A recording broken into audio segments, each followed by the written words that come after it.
Мен фетрдан қазір ертегінің кейіпкерлерін жасап жатырмын. Ең бірінші әжеден бастап жатырмын. Бауырсақ ертегісінің кейіпкерін жасап жатырмын. Ең бірінші әжеден бастап жатырмын. Осы әженің лекаласын басып алдым. Шашын, орамалын, қолдарын, алжапқышын, көйлектерін бәрін жасап алдым. Оны фетрға бастырып, қиып, кейін бір-бірлеп тігіп шықтым. Алдымен әжеміздің шашын тігіп аламыз асықпай. Негізі машинкамен тіккен өте ыңғайлы, бірақ мен бірінші қолмен тігіп алдым. Содан кейін машинамен айналдырып бәрін тігіп шығамын. Видеоны жақсылап қарасаңыздар, өте түсінікті. Каналыма жазылып, лайк басып, комментарий жазып, қоңыраушаны міндетті түрде басып кетейік. Менің YouTube каналымды қолдап, видеоны басынан аяғына шейін қарап шығып, өз ойларыңызды жазып, тағы да қандай қолөнер бұйымдарын жасағанын қалайсыздар, сол жөнінде өздеріңіздің пікірлеріңізді, ойларыңызды жазып кетсеңіздер болады.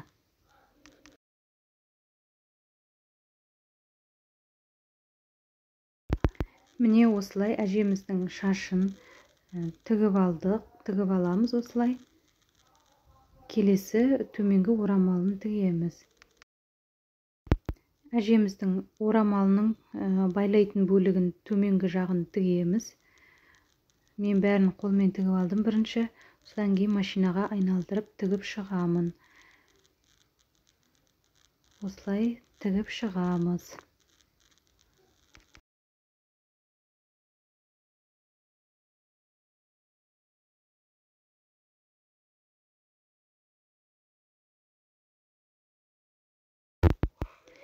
Енді әжеміздің орамалын тігеміз.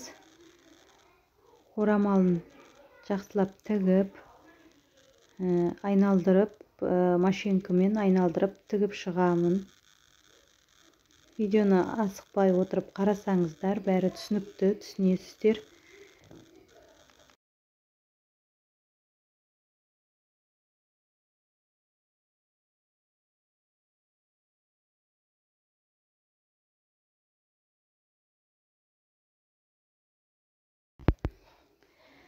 Әжеміздің алжапқышын тігеміз.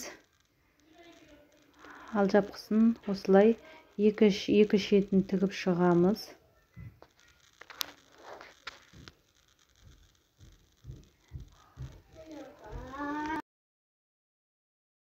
Алжапқыш тігіп болғаннан кейін әжеміздің екі қолын, саусақтарын бәрін асықпай тігіп шығамыз. Тігілу жолын бәрін көрсеттім, асықпай қараңыздар. Каналға тіркеліп, лайк басып, комментарий жазып, қоңырау шалуды басуды ұмытпайық.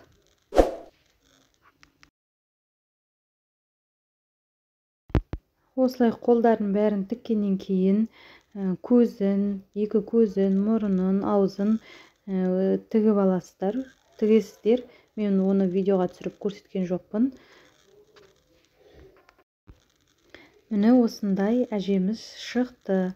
Каналға жазылып, лайк басып, комментарий жазып, қоңырау шалуды басуды ұмытпай. Бауырсақ ертегісінің кейіпкері атаны жасалу жолын көрсетемін. Алдымен каналыма тіркеліп, лайк басып, комментарий жазып, қоңыраушаны міндетті түрде басып кетейік. Алдымен атаның лекаласын дайындап алдым. А4 қағазға бастырып дайындап алдым. Оны фетрға салып, қиып, жабыстырып, рет-ретімен тігіп шығамыз. Тігілу жолдарында көрсетемін. Ең бірінші басы мен денесін біріктіріп аламыз. Мен бірінші қолмен жайлап тігіп көрдім. Себебі түсінікті болу үшін қолыммен тіктім, кейін бәрін машинамен айналдырып тігіп шықтым. Келесі сақалын саламыз, атамыздың сақалын тігіп шығамыз осылай.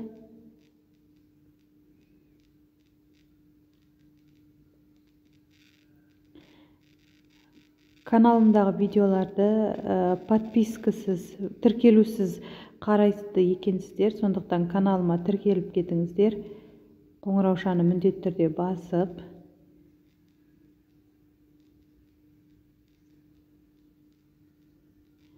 Енді атамыздың галстугында бірге тігіп жібердім, сақалымен бірге. Енді шалбарын тігеміз.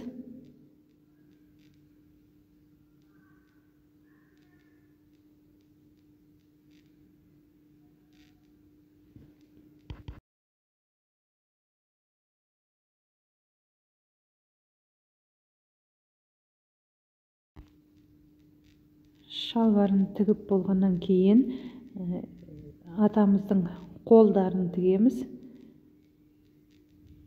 Қолдарының өзінің ыңғайы бар. Саусақтарын бар, қолы, саусақтарын асықпай отырып тігеміз. Мұрынын, екі төбесіндегі шашын бәрін осылай тігіп шығамыз. Көз, мұрын, аузын саламыз. Міне осындай атамыз шықты. Каналыма жазылып, лайк басып, комментарий жазып, қоңыраушаны міндетті түрде басайық. Бауырсақ ертегісінің кейіпкерлерінің бірі бауырсақты жасалу жолын көрсетемін. Ол өте оңай. Домалақ етіп бауырсақ жасай қоямыз. Сосын мұрнын жасаймыз кішкене домалақ қылып. Сосын екі көзін, аузын жасай қоямыз. Мұрнын осылай кесіп алып, жайлап білдіртпей тіге қойдым. Каналыма жазылып, лайк басып, комментарий жазып, қоңыраушаны міндетті түрде басып, поделиться ссылкасын басып, тума-туыс ағайындарыңызға таратсаңыз болады.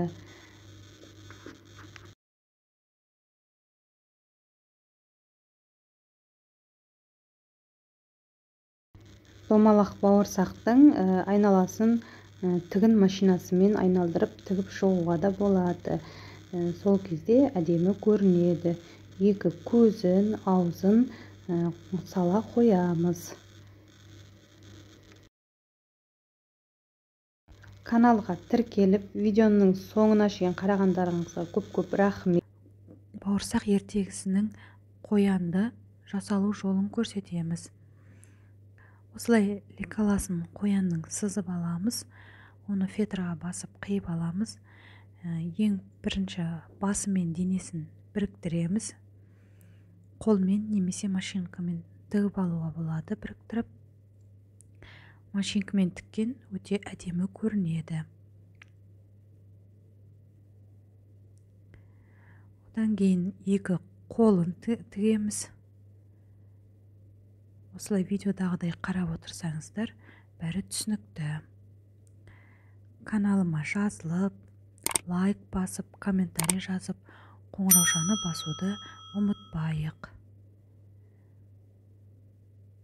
Екінші қолын тігеміз енді.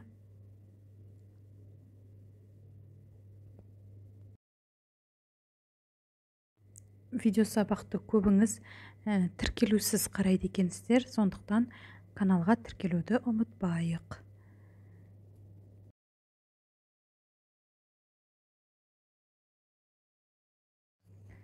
Екінші қолын тігіп болып, артын түйіншіктеп, білдіртпей түйіншіктеп, жіпті қиып алып, келесі құлағын тігуді бастаймыз. Екі құлағын осылай тігіп аламыз. Кейін басында қолмен осылай бәрін тігіп алып, кейін үстінен машинкамен жүргізіп шықтым. Негізі бірден тігін машинасымен тіге беруге болады. Міне осындай қоянымыз шықты. Бауырсақ ертегісінің кейіпкері Аюдың жасалу жолын көрсетемін. Алдымен каналыма тіркеліп, лайк басып, комментарий жазып, қоңыраушаны басуды ұмытпайық. Осылай Аюдың лекаласын сызып алдым. Аюдың денесі, мұрынын ғана осыны тігіп шығамыз. Осылай Аюды алып тігіп шығамыз. Аюды қоңыр түсті фетрдан, ал мұрнын ақ түсті фетрдан, мұрнның үстіндегі үстін қара түсті фетрдан кесіп алып тігеміз. Бірінші астыңғы мұрнын тігеміз, ақ бөлігін. Тігін машинасымен айналдырып тігіп шығуға болады. Мен бірінші білдіртпей жайлап жіппен тігіп шықтым. Сосын кейін машинамен айналдырып тігіп шығамын. Астыңғы бөлігін машинамен айналдырып тігіп шықсан, үстіндегі қара бөлігін ине жіппен білдіртпей жайлап тігіп жіберу керек. Ол машинамен тігуге келмейді.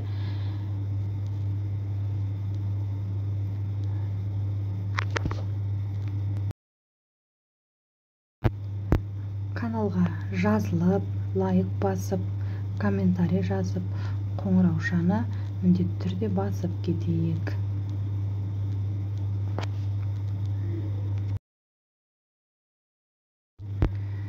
Видеоны соңына дейін қарап жатқандарыңызға көп рахмет.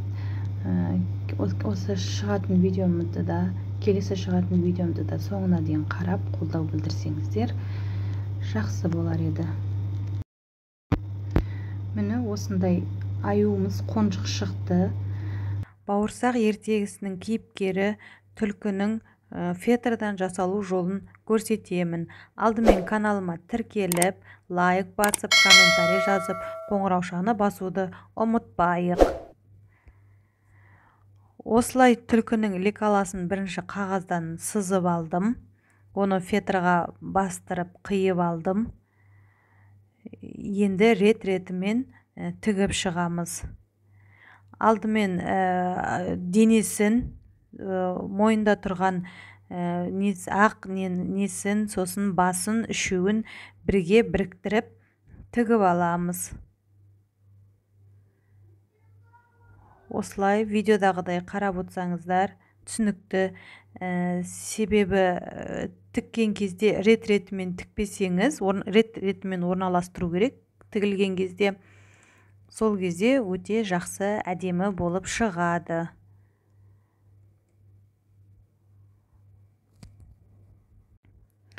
Осыдан кейін құйрығын тігеміз. Асықпай отырып құйрығын тігеміз.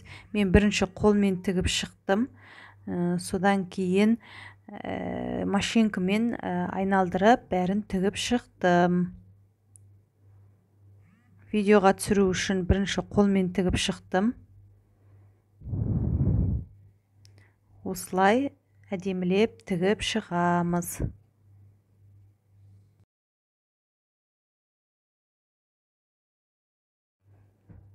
Осыдан кейін құйрығындағы ақ кішкене құйрықшаны тігіп шығамыз. Ақ құйрықшасын тігіп шығамыз.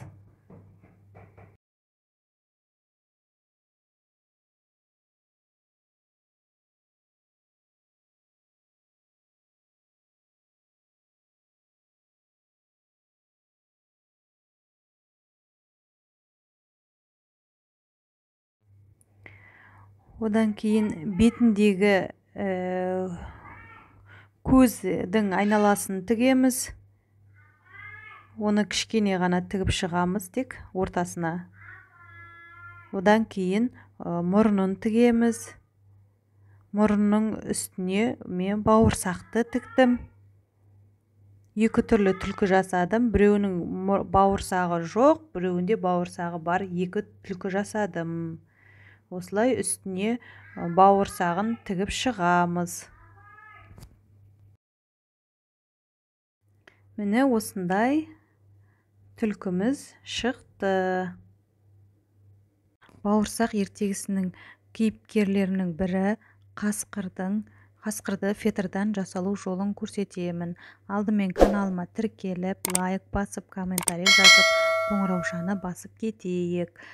Қасқырдың қағазға лекаласын салып алдым суреттерін қиып, оны фетрға қойып, салып, қиып алып фетрдан. Енді денесін, сосын мойнын, басын біріктіріп бірінші тігіп аламыз. Рет-ретімен осылай тігіп аламыз.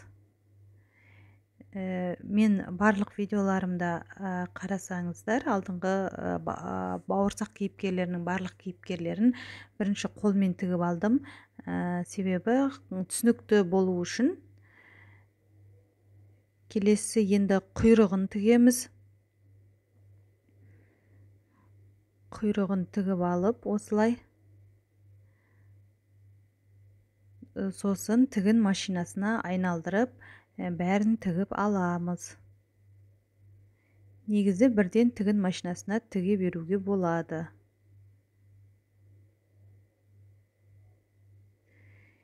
Енді көзінің айналасын тігем. Мұрынның үстін тігеміз. Міне осындай бауырсақ кейіпкерінің қасқыр шықты. Келесі қандай ертегілердің кейіпкерлерін осындай тіккенін қалайсыздар? Комментарийге жазып кетсеңіздер болады.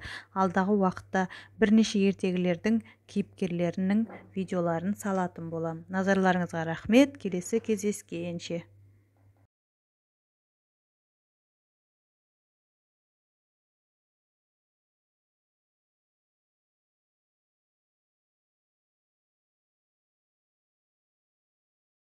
Ертегісіндегі кейіпкерлерді жасаймын. Бірінші атамыздан бастаймыз. Алдымен каналыма тіркеліп, лайк басып, комментарий жазып, қоңыраушаны басып кетейік. Атаның бірінші басы мен денесін біріктіріп аламыз. Мен видеоға түсіру үшін бірінші қолмен тіктім. Кейін машинкамен айналдырып тігіп шықтым. Келесі екі қолын тігеміз. Екі қолын тіккен кезде бірге сақалын негізі бірге тігіп жіберуге болады. Бірақ қолы орналастыру үшін, нақты орналастыру үшін мен бірінші тігіп жібердім. Міне сақалында орналастырдым. Енді шашын тігеміз. Екі шашын кішкентай атамыздың төбесінде тұрған.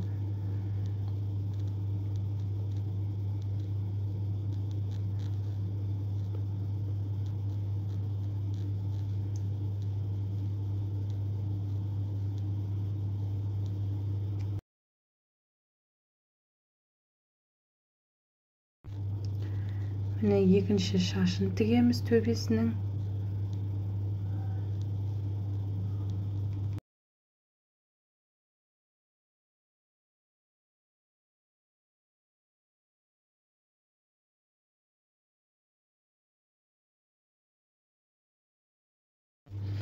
Шашын тігіп болғаннан кейін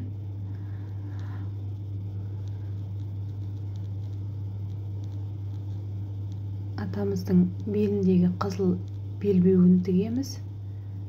Оның тек екі жанын ғана тіге қоямыз. Екі жанын тіге қоямыз.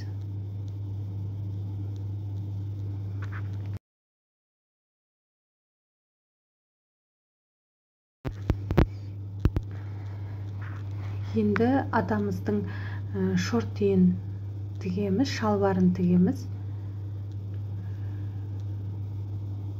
Шалбарын тігіп шығып, Кейін машинкамен бәрін айналдырып тігіп шығамыз. Каналыма жазылып, лайк басып, комментарий жазып, қоңыраушаны міндетті түрде басайық. Енді шалқан ертегісінің жеке-жеке кейіпкерлерін осылай тігілу жолын көрсетемін. Видеоны соңына дейін қарап шықсаңыздар жақсы болар еді.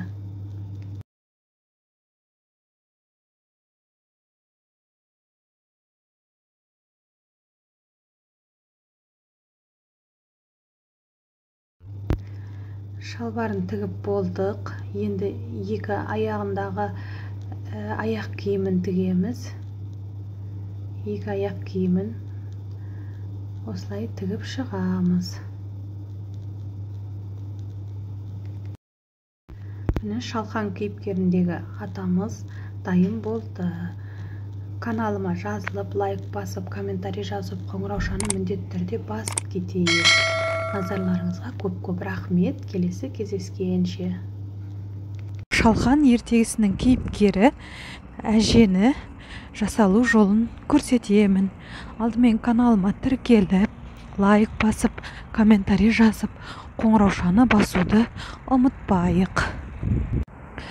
Бірінші қағаздан әженің лекаласын жасап алып, оны фетрға бастырып қиып алып, сосын басы мен денесін бірінші тігіп аламыз. Содан кейін екі қолын, шашын әженің тігіп аламыз.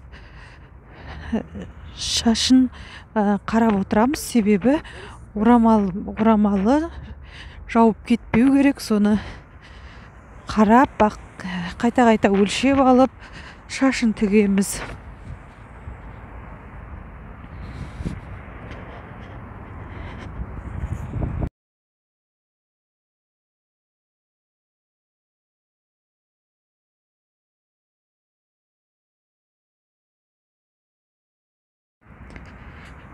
Шашынан кейін әженің орамалын тігеміз. Мен бірінші қолмен тігіп алдым. Кейін тігін машинасымен айналдырып тігіп шықтым. Кейін әжеміздің екі қолын орналастырамыз. Қолынан кейін әжеміздің алжапқышын орналастырамыз.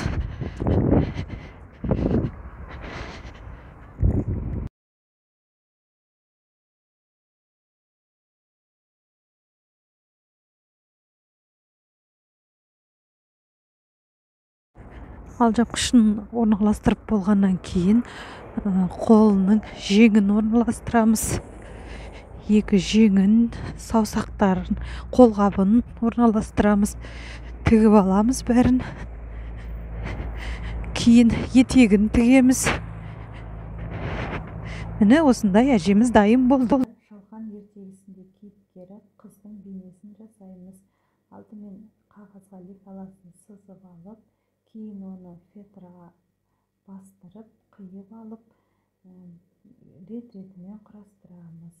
Ең алдымен екі қолын тігіп алдым.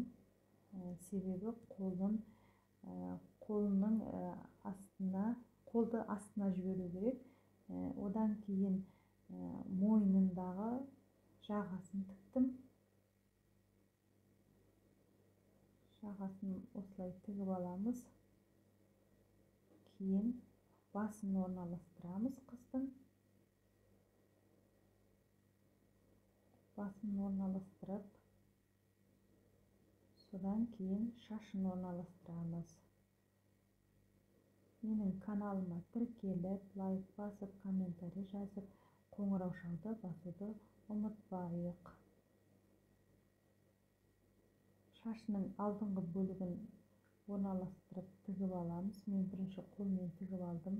Кейін бәрін машинамен айналдырып тігіп шықтым.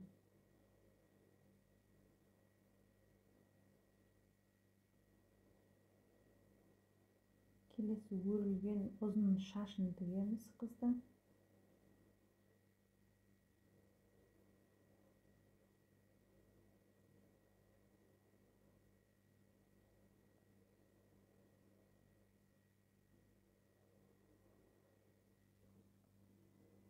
тігіп аламыз. Енді қыздың жеңінің жиектерін орналастырамыз. Оны да жайлап асықпай отырып тігіп аламыз.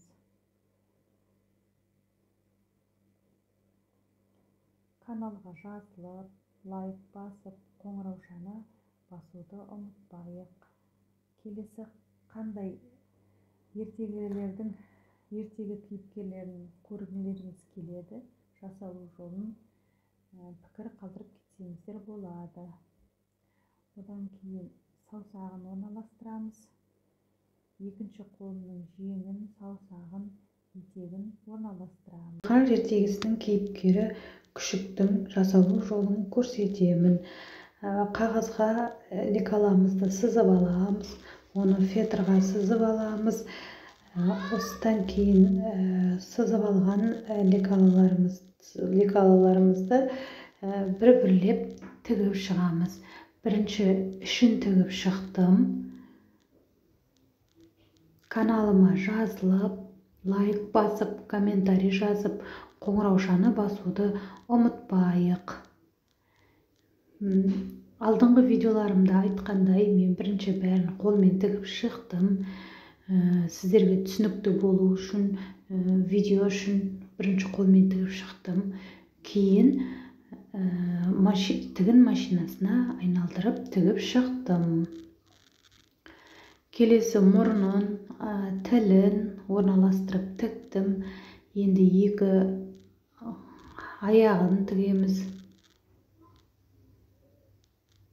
Күшікте бұл фетрда тек қана екі қолы ма немесе аяғы ма жасалынған, солай тігіп қойдық.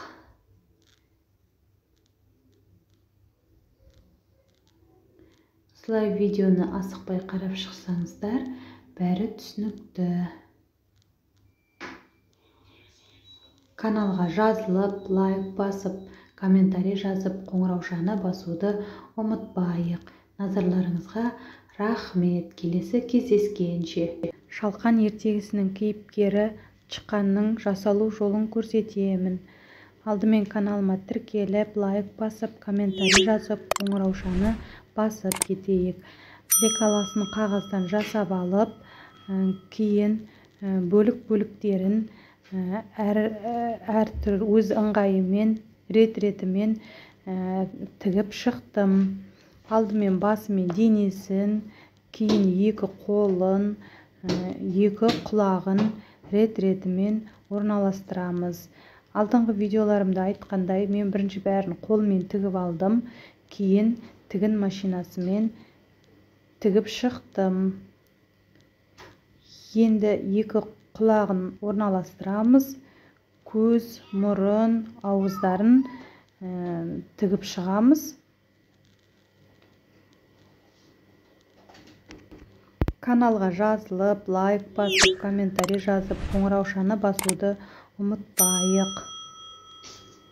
Және де тіркелусіз қаралып жатқандар бар екен, сондықтан тіркеліп, қоңыраушаны басып, видеоны соңына шейін қарап шықсаңыз керемет болар еді. Құлақтарын осылай бәрін тігіп орналастырып, осындай Чықан шығады. Қан ертегісінің кейіпкері мысықтың жасалу жолын көрсетемін. Алдымен лекаласын жасап аламыз, қағазға бастырып, кейін фетрға бастырамыз. Фетрға бастырып қиып аламыз. Енді мұнда жасап жатқаным, ішін тігіп алып жатырмын. Мен бәрін қолмен тігіп алдым бірінші. Кейін тігін машинасына айналдырып тігіп шықтым. Алдымен каналыма жазылып, лайк басып, комментарий жазып, қоңыраушаны басуды ұмытпайық. Кейін мысықтың мұрнын тіктім.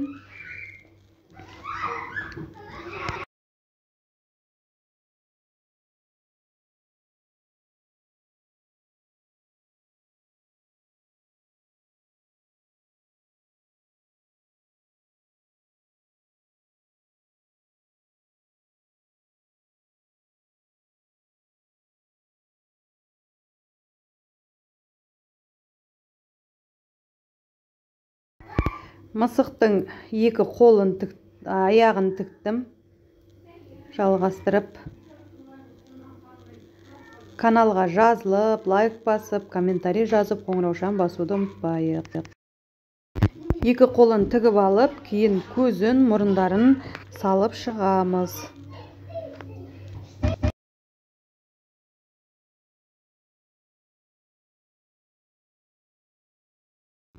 Міне осындай мысығымыз дайын болды. Назарларыңызға рахмет. Шалқан ертегісінің кейіпкері Шалқанды жасалу жолын көрсетемін. Алдымен шалқанның суретін қағаз бетіне түсіріп алып, кейін оны фетраға бастырып, қиып аламыз.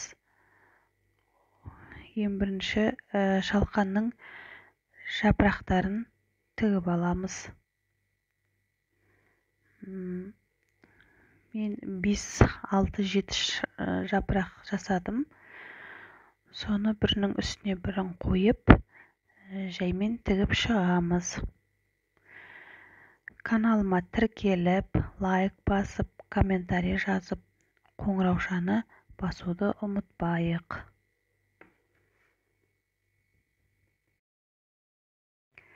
Міне осындай шалқан шықты. Назарларыңызға рахмет.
ертегілердің кейіпкерлерін немесе фетрдан жасалған көкөністерді салып қоятын қорапша жасаймыз. Алдыңғы бөлігін төрпішті етіп кесіп аламыз, жіңішкелеп, немесе домалақ, немесе осындай әдемі формада екінші форма жасап аламыз. Өлшемдерін өздеріңіздің ойларыңызша жасай беруге болады. Қиып алған фетрларымызды, қалташаларымызды бір-біріне біріктіріп тігіп шығамыз. Тігін машинасымен айналдырып тігіп шығамыз. Каналыма жазылып, лайк басып, комментарий жазып, қоңыраушаны басуды ұмытпайық. Осылай барлығын тігін машинасымен айналдырып тігіп шықтым. Мен бірнеше түрін жасадым.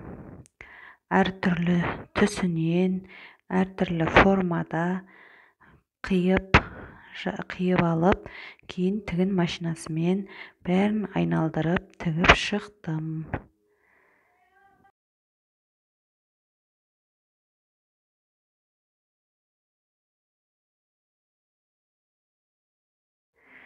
Міне осылай ертегі кейіпкерлерін немесе жеміс-жидек, көкөністерді осылай салып қоямыз. Міне осындай сарыдан осындай түрін, кейін жасылдан осындай түрін жасап тігіп шығардым.